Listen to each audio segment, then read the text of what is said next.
Er ist ein kleiner Schatz, versteckt im Trubachtal, aber berühmt bei Kletterern aus aller Welt. Denn um diesen Campingplatz kümmert sich eine gute Seele. Ich bin die Martha Walder, genannt auch Oma Martha vom Zeltplatz. Das ist aber ausgeschlagen. Tun wir mal die Brötchen hoch. Da kommen wir mit der Oma. Komm. Ab 8 Uhr liegen die bestellten Brötchen bereit. Jedem Kind versteckt sie ein paar Gummibärchen in der Tüte. Hallo, guten Morgen. Ich hätte gerne einen Kaffee. Kaffee noch einmal, hallo wach. Natürlich. Mit Milch, bitte. Gerne, ja. So, bitteschön. Nein, dann bitte 2 Euro. Ja. Dankeschön. Ich danke. So, danke. Kennen Sie Ihre Gäste? Viele. Doch, ich kenne das. Der Mathieu, der Holländer, die sind schon so oft da gewesen, schon ganz jung. Jetzt als Familie mit dem kleinen Julian, der vorhin die Brötchen abgeholt hat. Mal jeden Namen weiß ich nicht, aber die meisten sind immer wieder da. Es ist ja ein kleiner familiärer Kreis. Die Kletterer ist eine besondere Gruppe. Das erkannte auch schon die berühmte Oma Eichler, Marthas Mutter. Sie brachte Ende der 60er alles mit einer Pension ins Rollen. So, guten Morgen. Ein Zeltplatz war ursprünglich nicht geplant. Den haben sich eigentlich die Kletterer selber geschaffen. Die sind immer mehr geworden, so vor 40 Jahren kann man sagen, wo der Kletterboom einfach angewachsen ist. Und dann haben wir halt in den Pensionszimmern nicht mehr so viel Platz gehabt. Und dann haben sie gesagt, Oma Eichler, du hast doch eine schöne Wiese, wir bringen einfach Zelte mit. Ja, guten Morgen. Guten Morgen. Morgen. Jetzt hast du Mittagessen zubereitet? Nee, das so ist ordentlich Frühstück. So, ihr packt eure Sachen zusammen. Wohin geht ihr heute? Langer Berg. Langer Bergwand. Langer Berg und dann nochmal nach Betzenstein über. Aha. Sind Sie auch schon mal geklettert? Nein. Das, ja. Als junger Mensch, wo man es vielleicht gemacht hätte, haben wir keine Zeit gehabt. Immer bauen, immer helfen. Landwirtschaft. Es war ja früher ein Bauernhof, ein kleiner. Und der ist halt so nach und nach gewachsen. 1967 eröffnen Marthas Eltern Maria und Georg Eichler den Gasthof. Bereits ein Jahr danach stirbt Georg und von da an führt die junge Martha zusammen mit ihrer Mutter diesen Gasthof. Oma Eichler, die inzwischen verstorben ist, war international als Kletteroma bekannt. Martha tritt in ihre Fußstapfen. Da oben haben wir noch unsere ungarische Gruppe und Holländer. Also es mischt sich dann halt auch schön. Die gehen schon auch aufeinander zu.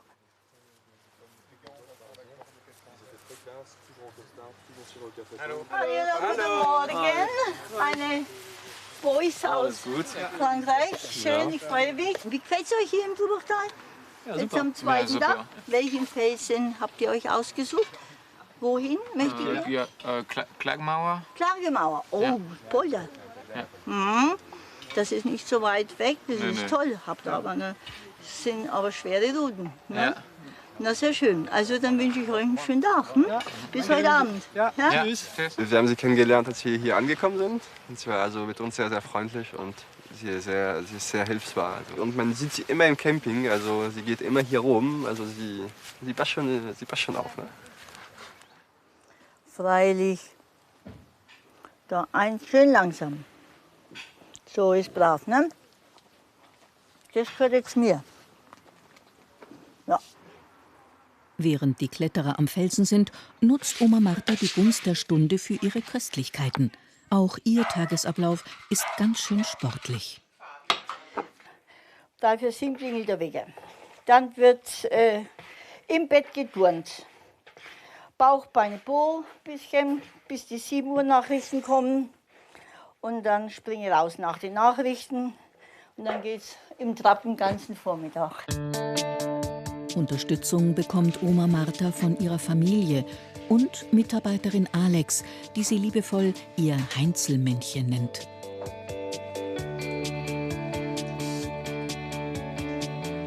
Und woher haben Sie den Elan? Der Spaß, die Freude an dem machen. Und wenn die Leute dann schauen mit ihren und gehen mit 2 Stück Kuchen auf einem Teller und ach, der hat gut geschmeckt. Ei, das spornt an, motiviert. Das ist einfach eine ganz tolle Sache. Auch für ihre ehemaligen Campinggäste Tanja und Uli Weidner hat Oma Martha immer ein offenes Ohr. In ihrem kleinen Kiosk verkauft sie deren Buch vom bittersüßen Traum vom Auswandern. Na klar. Tanja und Uli kommen aus Köln und waren 8 Jahre in Laos. Ein Leben voller Abenteuer, die nicht immer gut ausgingen. In Laos haben sie zusammen mit Einheimischen ein Klettercamp aufgebaut, das Green Climbers Home. 2-mal brannte es ab. Mühevoll haben sie es wieder aufgebaut und Kletterer aus der ganzen Welt beherbergt. Wir haben dort so viel erlebt, also auch Katastrophen und psychischen Stress, würde ich jetzt mal sagen, dass wir gemerkt haben, wir müssen irgendwann eine Reißleine ziehen. Und dann sind wir halt zum Schluss gekommen, dass wir jetzt zurück müssen oder wenigstens weg aus Laos. Kannst du eigentlich Auto fahren? Inzwischen leben sie hier in der fränkischen Schweiz. Ihr Plan ist jetzt, in Nankendorf eine Unterkunft für Kletterer aufzubauen, ganz im Geiste von Martha Walter. Ja, dann kommen wir hier an und wurden sowas von herzlich erstmal begrüßt. Man fühlt sich hier direkt wie zu Hause. Ist halt auch ein bisschen legendär, der Campingplatz hier, durch die berühmten Kletterer Wolfgang Güllich und Kurt Albert, die hier immer ein- und ausgegangen sind. Das Besondere hier ist auch, dass es halt so dermaßen viele Routen gibt. Ich weiß gar nicht die genaue Zahl, aber es müssten so 12.000 Routen sein. Also das Eck Nürnberg, Bamberg, Bayreuth. Alles, was dazwischen ist, ist Klettergebiet quasi. Und ja, so viele Routen auf einem kleinen Stück Land, das gibt es halt weltweit nicht so oft. Allein deswegen ist es schon ziemlich berühmt hier. Ne?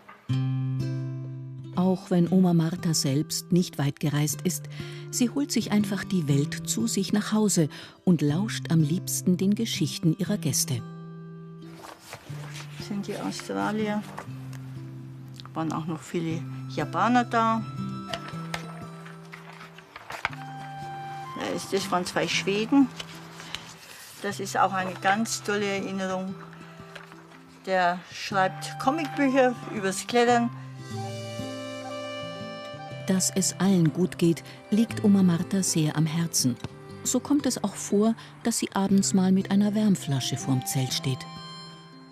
Es gab schon eine sehr schwierige Zeit, vor gut 20 Jahren hatte ich dann einen Schlaganfall und eine ganz schwierige Herz-OP. Und das war dann schon ein bisschen ein Durchhänger.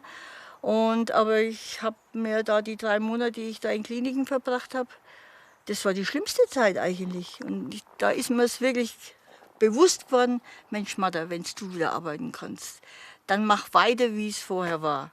Na Julian, die Blumen haben alle Durst. Die müssen mal trinken. Das machst du ganz toll, du. Da musst du nachher noch mal zu Oma Martha kommen, ja? Da gibt's eine Belohnung. Schön, kommen Sie klar, jawohl? Schön, alles klar, gut. Na, ihr habt auch schon ausgeschlafen, ne? Habt ihr schon euer Tagesprogramm zusammengestellt? Dass es ihr heute so gut geht, verdankt sie vor allem ihrer Familie und ihren Gästen. Ich versuche, mich eben auf sie einzustellen und ja, ich denke, das ist ein Nehmen und Geben und mir gibt es eben viel, kommt nicht aufs Geld an, es ist wirklich die Dankbarkeit und das Wohlgefühl der Leute. Das ist mein Lebensinhalt im Moment so gesehen. Ne?